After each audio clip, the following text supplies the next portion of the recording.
Саламатсыңар балдар, анда эмесе кезектеги сабагыбызды кайрадан баштайбыз. Бүгүн мен силер менен дагы кыргыз тил сабагынан жаңы теманы өтмөкчүбүз. Ал темабыздын аты окуучунун бир күнү деп аталат. Ana окуучунун бир күнү. Тема жөнүндө бир аз ойлонобуз. Эми бул темадан, ушул теманы максат коюп алайлык. Бул темадан силер эмнени билгиңер келет?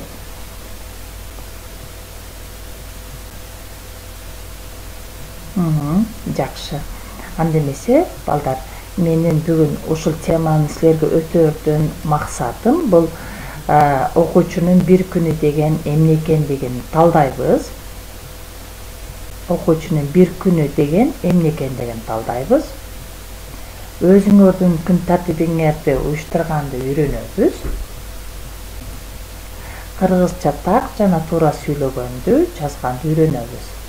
Азаматтар, анда эмесе бүгүнкү числону жазып алгыла балдар. 6 апрель дүйшөмбү. Дептериңерди ачып, бүгүнкү числону жазып алгыла. 6 апрель дүйшөмбү. Анда эмесе жаңы сызыкка бүгүнкү теманы жазып алгыла балдар. Окуучунун бир күнү. Окуучунун бир күнү.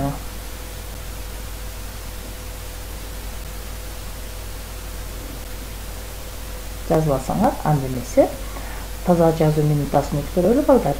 Азыр дептериңердин жаңы сызыгына мен сөз айкаштарын айтам, ал сөз айкаштарыны сулуу кылып, ар бир тамганы элемент менен туура жазып койгула балдар. Анда эмесе биринчи сөз айкашыбыз бул эрте турам. Жазгыла. Эрте турам.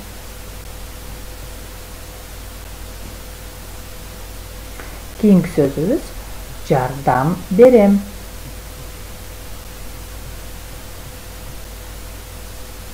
Жардам берем. Андан кийинки сөзүбүз сабак окуйм. Сабак окуйм.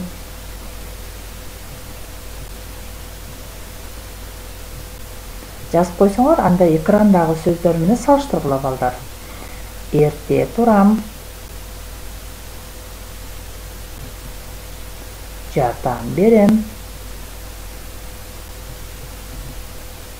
Сабак окуйм.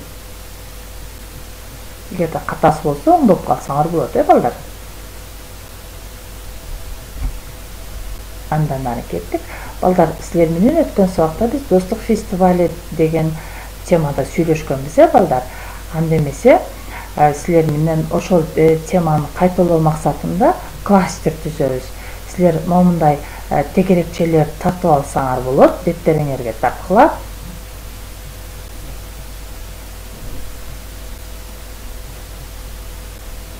Силер менен мурдада кластер боюнча иштегенбиз, балдар. Андан кийин мына ортодогу тегерекчеге достук фестивали деп жазып алгыла. Демек, достук фестивали деген бул эмне экен? Ошону көк түстөгү тегерекчелерге жазып чыгасыңар.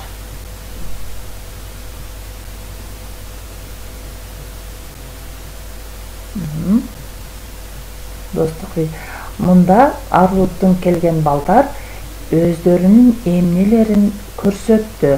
Фестиваль учурунда ар улуттун балдары өздөрүнүн эмнелерин көрсөттү. Жазып койгула тегерекчелерге.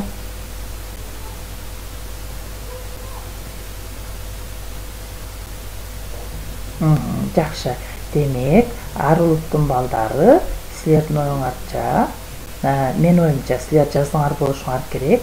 Алар өздөрүнүн ыр бийлерин көрсөттү, тамак аштарын көрсөттү, кийимдерин, кийим кечелерин көрсөттү, жана салттарын көрсөттү, азаматтар. Анда эмесе, андан ары жөнөбүз. Окуучунун күн тартиби. Балдар, бүгүн силер ар бир окуучунун бир күн bir күнү кандайдыр бир тартип менен өтүш керек. Буга чейин силер экраныңарда көргөндөгүдөй күн тартибин өткөрчү элеңер. Мисалы үчүн мынагы эң үстүндө турган ордунан туруп атат, окуучу ордунан турду саат 7-де. Андан сааттын жебесине карай жылып баштайбыз. Экинчисинде 7:30 чейин ал турду, жуунду, төшөнчүсүн жыйнады, чачтарын тарады, бүт баарын даяр кылды. Анан 8-ге 10 мүнөт калганда ал эртеңки тамагын ичти. Андан кийин 8:30 болгондо ал мектепке келди, сабакта отурат. Saat 1'de түшкү тамакты ичти. Saat 4'te таза абада дем алып жүрөт. Saat 6'da берилген тапшырмаларды иштеп жатат. Saat 7'de кечки тамакты ичти. Saat 9'da uykuga kirdi. Ал эми азыркы карантин убагында силердин бир аз күн тартибиңер башкача болуп түзүлүп калды. Мисалы үчүн азыр мында үйдө отуруп сабак даярдоо, үйдө отуруп сабакка катышуу болуп жатат, балдар. Азаматтар. Анда эмесе, андан ары кеттик. Китеп боюнча иштейбиз, балдар. 147 беттин 1-көнүгүсүнө карагыла. Бул жерде экраныңарда көрүп тургандай сүрөт турат, балдар. Кана ушул сүрөттөн силер эмнени айта аласыңар? Өзүңөр кичинекей 3-4 сүйлөмдөн турган аңгеме түзгүлөчү сүрөт боюнча. Силер жазып бүткүчүңөр видеону токтотуп тургула дагы, жазып алып туруп, анан дагы уланта бергиле, балдар.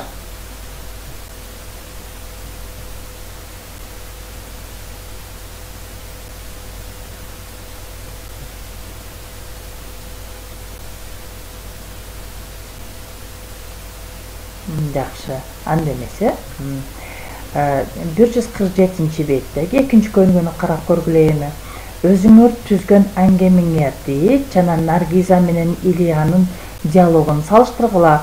Бул жерде диалог берилген, китебиңерди ачып, ошол диалогду окугула, балдар.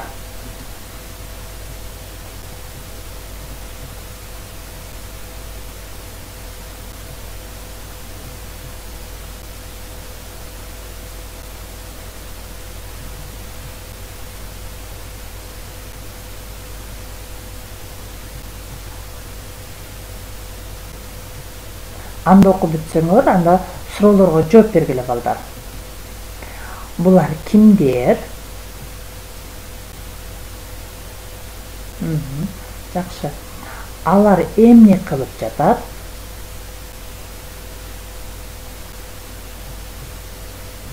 Жакшы. Алар кимге жардам беришти?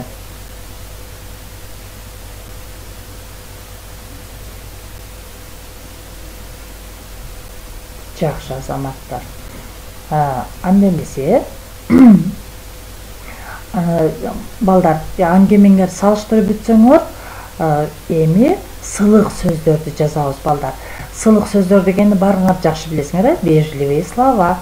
Алар кандай болушу мүмкүн? Кош келиңиз, саламат болуңуз, чайдан ичиңиз. Эми силер дагы уланткыла, кандай сылык сөздөрдү билесиңер, жаңы сызыктан жазып алгыла.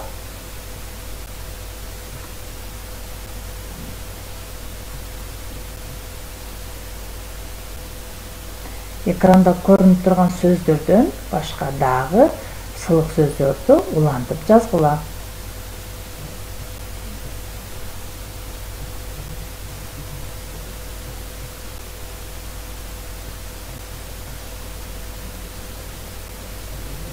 Жакшы, азаматтар.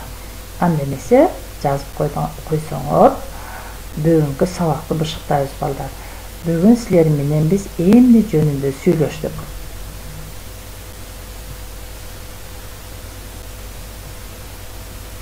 Жакшы.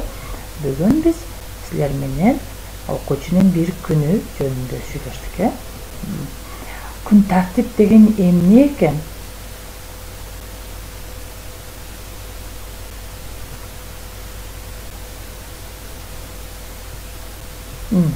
Жакшы. Бул бир күн ичинде аткарылуучу жумуштардын катары экен, балдар. Жакшы. Балдар кимге жардам берди?